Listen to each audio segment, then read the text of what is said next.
সিলেটের ফাহিম আল চৌধুরী 1000 কোটি টাকার মালিক। তার গল্পটা শুনলে আপনি অবাক হয়ে যাবেন। তিনি বলছেন, আমার মা যখন বৃদ্ধ হয়ে গেল, অসুস্থ, চিকিৎসা করাতে হবে, আমি তার চিকিৎসা করা শুরু করে দিলাম। এক পর্যায়ে চিকিৎসা করাতে করাতে আমার কাছে যত হ্যান্ড ক্যাশ ছিল সব শেষ হয়ে গেল।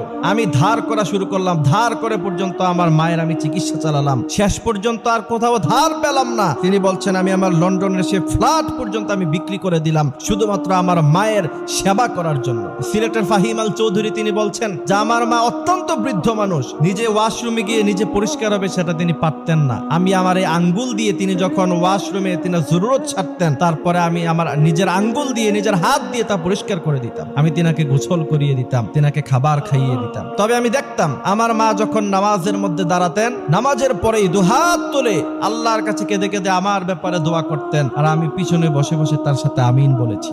সিলেটের ফাহিম আল চৌধুরী 1000 কোটি টাকার মালিক আজকে তিনি। এরপরে বলছেন, আমার মা দুনিয়া থেকে চলে গেলেন। চলে যাওয়ার পরে আমার তো ব্যবসা বাণিজ্যে আমি সময় দিতে পারি নাই, আমার বাড়ি নাই, গাড়ি নাই, সব বিক্রি করে দিয়েছি। এরপরে আমি আবার নতুন করে বিজনেসের মধ্যে হাত দিলাম। তিনি বলছেন, আল্লাহর কসম করে বলতে পারি, আমি যেখানে হাত দিয়েছি, আমি মাটিতে হাত দিয়েছি, মাটি স্বর্ণ হয়ে গিয়েছে। আল্লাহু আকবার। তিনি বলছেন, এরপরে বিজনেসের যেই জায়গার মধ্যে আমি হাত দিয়েছি সেখানে সফলতা এসেছে।